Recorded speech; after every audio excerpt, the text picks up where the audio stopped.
What's the story, Morning Glory? What is the word, Hummingbird? Thank you so much for clicking on my channel and for joining me for this review of the Belle Collective Season 3, Episode 5, the main event. So let's get started with Latrice. Latrice is meeting up with Selena, and during their meetup, they're talking about the relationship between Selena and So Gucci. So Selena and So Gucci, they really don't see it for each other for whatever reason. I'm not really sure exactly the exact problem that they have with one another, but they don't really see it for one another. And this can explain why their daughters really didn't get along as they were growing up as stepsisters. Latrice says that JJ is still in love with Selena, and that's why it took him 30 years to divorce Selena.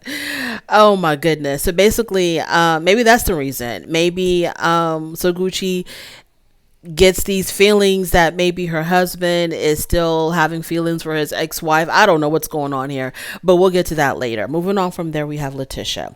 So Letitia and Glenn go to see Glenn's grandmother, who she's dying, and it's a very emotional scene. It's a very touching scene. Because the cousin tells Glenn that the doctors had come to see her and they couldn't do anything else for her. So the only thing that they could do is to make her transition as painless as possible. And so they've got her on some very strong pain medication. And it's just really sad. It's just really, really sad. And Glenn is very broken up and emotional about it. So is Letitia. And, Letitia is trying to be very supportive. She's trying to be there for him, and Glenn is just, he's struggling, with what his grandmother is going through, knowing that the end is near. And once again, it's like, okay, I don't want to turn this moment into some nonsense about their marriage and Glenn's infidelity. But what I'm trying to say is that Glenn, this is the woman that's by your side as your grandmother is going through this. And it's not any of those hoochie mamas on the streets that you met or in your DMs. Ain't none of them by your side during this difficult moment. It's Letitia.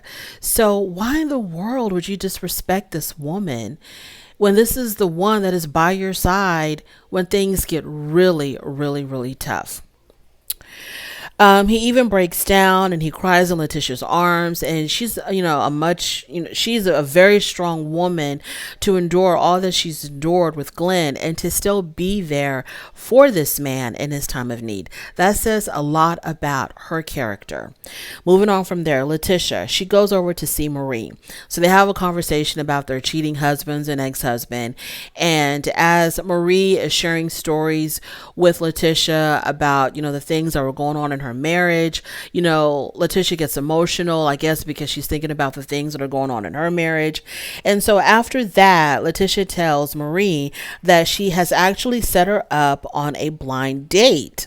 And she tells Marie that I'm going to give you a fake name because I don't want him to know exactly who you are, because then we know it's just going to be a money grab. He's just going to be wanting to go out with you because he knows that you are on a television show. So we're going to give him a fake name and do all of this. And Marie says she's going to make him sign an NDA because she doesn't want her business out. It was a funny little scene. It started off sad, talking about cheating husbands, but then it ended up kind of funny.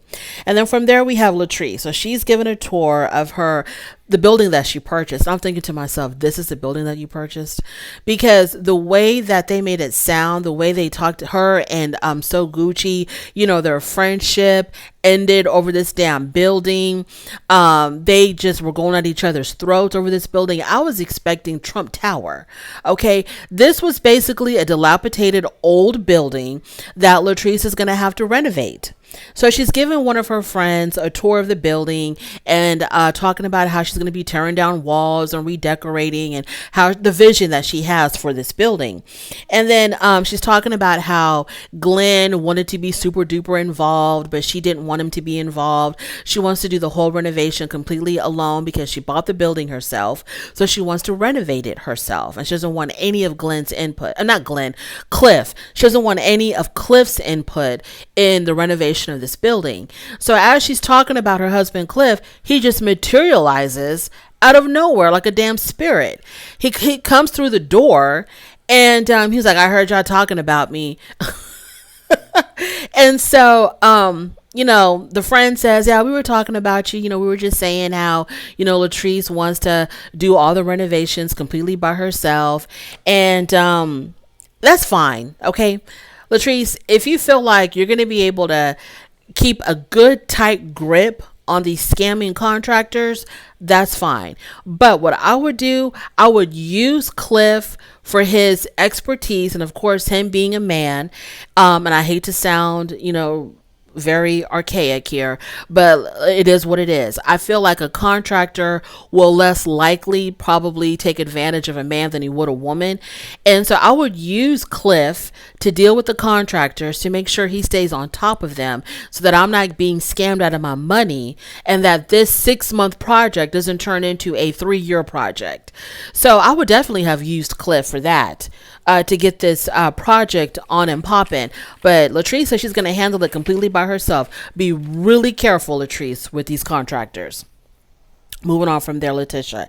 She has dinner with Glenn. And in her confessional, she says, yeah, I wanted to meet up with Glenn because he is still the father of my son. Girl, don't use your child to meet up with Glenn. If you want to meet up with Glenn, meet up with Glenn. If you want to see him, go see him. Don't use your child as an excuse to tell us of why you went to go see this man. If you want to go see him and have dinner with him and have a conversation with him, girl, then just do it. Because he was still the father of your child when you decided to leave him and move out of the family home and move in with your mother. He was still the father of your child then when you're trying to distance yourself from him. Now that you're trying to meet up with him for whatever reason, don't justify it to us and be like, well, I met up with him because he's still the father. If you want to see him, whether he's the father of your child or not, if you want to see him, go see him. It's okay. So they go meet up, and he says that he's been improving. I don't know if he said he's gone to therapy. I don't know. He's trying to be a better man for her. And she tells him, I don't want you to be a better man for me. I want you to be a better man for yourself. Because after you are, you complete your journey of self-improvement, it doesn't necessarily mean that the new man that you're going to be is the man that I want. Okay, you do this for you. You don't do this for Latrice. And so Glenn says that his way is the only way because he doesn't want his son growing up in a home that it doesn't have two parents like he did. And he says that's the only option for them, and it's going to be that way or no way. And so she gets upset because she feels like, what our son needs is two happy parents, not just two parents in one home who can't get along, who are constantly screaming at each other, bickering and fighting. So what he needs is two happy parents, and if that means that we have to be in separate homes, then that's what it is. And he's like, no, we're not going to do it that way. We're going to do it my way, and my way is the only way. And that's when she gets up and she walks out. And so when she walks out, he follows her out, and he's like not understanding, why she doesn't want to come back home, why she doesn't want to put the family back together again. And she knows it's going to be just some BS. And so she's like, you know what? I need him to accept me as a woman that I am now and not get with me and expect me to go back to the old Letitia. So, he tells her, well, you're not going to take my son. You're not taking my son. And I don't know what he means by that, because I don't think Letitia is going to take the child away from him.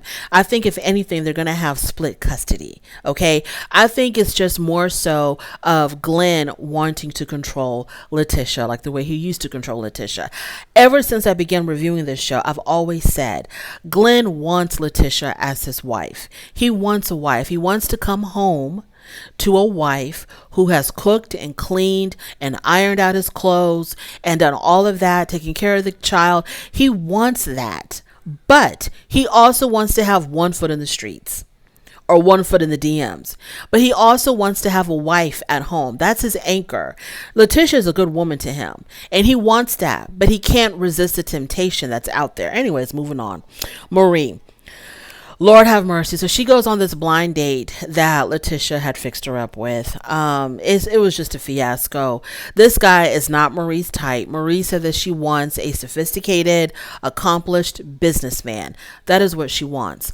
This was not it. This guy had a grill in his mouth. I don't know what this was, but it wasn't for Marie. She did the best she could. She made the best of it. They bowled, they talked, they conversated, they laughed a little bit. But after that, when the date was over, and she did make him sign the NDA. When the date was over, she called up Letitia, and she was like, "Girl, what was that? You know that is not my type." And Letitia had the audacity to be like, "Girl, what do you mean? What you mean he's not your type?" Letitia, I'm not friends with Marie. I don't know Marie. But I know one thing's for sure and two things for certain. That is not her type. I would have fixed her up with somebody way better than that. Even if you wanted to fix her up with somebody who's kind of hood, you can find a businessman who still got some hood in him, but who is still an accomplished businessman. Okay, maybe he owns several barbershops or he owns several restaurants in the hood or something. He still got that hood in him, but he knows how to take care of business and make money. This guy was not it. What was his name? DeJuan Player. Okay, moving on from there. That was a fool. Latrice, her wig event. So the event is taking place at another building because her building is not complete. So it's taking place at a whole nother building. And she named each wig after one of the ladies. Some of them were fine. Some of them were shady as hell, but it is what it is. So, Josh and Latrice are on the outs because Keisha asked her if Josh was going to be there. I think she said she had to fire Josh. I'm not sure. But her and Josh are on the outs because Latrice felt betrayed by Josh when he blabbed to Keisha what was going on in Latrice's home. When Josh told Keisha, there's stuff going on between Latrice and her husband. This is what Glenn is doing and saying to Latrice, and I don't feel comfortable, blah, blah, blah. So she felt extremely betrayed. So right now she has put Josh on ice. So Akeisha says in her confessional that she was surprised to see Selena there at the wig event, knowing that Cliff and Selena used to have a relationship. I completely missed that. I think the guys talked about that when they went fishing or hunting. I think they talked about how Cliff used to date Selena, I think. Yeah, I think they did talk about that. I completely forgot about that. She also invited So Gucci, but when So Gucci showed up, she showed up with mad attitude towards Latrice. Mad attitude. So then Selena's talking to Tambra, okay? And Selena's saying how So Gucci, but she knows her as Shantae, how So Gucci never speaks to her, and she's always the one that has to make the first move and approach So Gucci. Otherwise, they would never speak.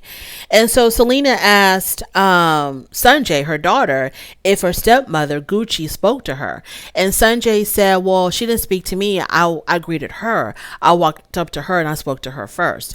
And so Selena was like, that's typical. That's typical Shantae. So while Tambra and Selena are conversating, Tambra calls So Gucci over because So Gucci was definitely there, and So Gucci saw Selena saw So Gucci, but there was no interaction between them. So why Tambra decided to invite So Gucci over, especially after Selena was telling Tambra how they don't get along. Tambra's like, come on, So Gucci, come over here, girl. So Gucci comes over, she greets Tambra, walks right past Selena. But before she got too far, Selena reached out and touched her on the arm, and she was like, girl, don't you see me standing here? And so Gucci was like, well, you didn't speak to me at the baby shower. So, I felt like I really didn't have to speak to you here. And then Selena says, well, at the baby shower, didn't you see how busy I was? And plus, you weren't even helping out. And so Gucci was like, yeah, I don't do that. I don't help out. And then Selena said, but it was always like this before the baby shower. It was always like this between us. We always had this issue way before the baby shower. So like, what's tea? And so Gucci says, well, so let's just keep it like this then. Plus, I'm not about to be standing here talking to an extra. And then Selena says, an extra? Baby girl, I was on TV way before you were. And I was married to JJ before you were. You always came second to me. So I guess after that, hands started flying and they ended the scene right then and there. Y'all, when I tell you, This scene right here, it was a bit on the embarrassing side. Yeah, y'all don't like each other, we get it, but it don't gotta be like this. What should have happened, first of all, Tambra, we know that you're trying to be messy, you're trying to create a scene, we get it, but that was wrong for you to call Soguchi over. These two women are grown. If they want to speak to each other, they'll speak to each other. Number two, when Soguchi did show up, she should have been the bigger woman and just greeted both Tambra and Selena. All you got to do is say, hey, how you doing? And then keep it moving. That's it. But for you to purposely ignore Selena, and I'm pretty sure you knew that you're going to get a reaction out of her, that was wrong and that was petty. Selena, when Soguchi decided to walk past you and not say anything, you should have let that woman keep walking. Let her keep on walking. But of course, if everybody did the right and mature thing, we wouldn't have a show. Now, would we? But does it have to get to the point where, fisticuffs are being thrown, which is what they made it seem like is going to be happening in next week's episode. But yeah, there were so many wrong decisions made. There are so many wrong decisions made within this tiny little scene. It was just incredible. Yeah, just let that woman keep walking. If she don't want to say hi to you, that's fine. Don't say hi. And then so Gucci, it don't take nothing for you just to say, hey, how you doing, as you're walking away. That is my review. Short and sweet. Not that much happened. What's his name? Cliff was on this good. He was behaving in this episode, so we didn't have to go too hard on him. And child Marie and that blind date, Letitia, you should be ashamed of yourself, setting up your friend with that guy, Dewan Playa. Anyways, thank you so much for joining me. I really do appreciate it. On your way out, please don't forget to rate the video. If you like this content, go ahead and subscribe, and I'll definitely talk to you later. Bye.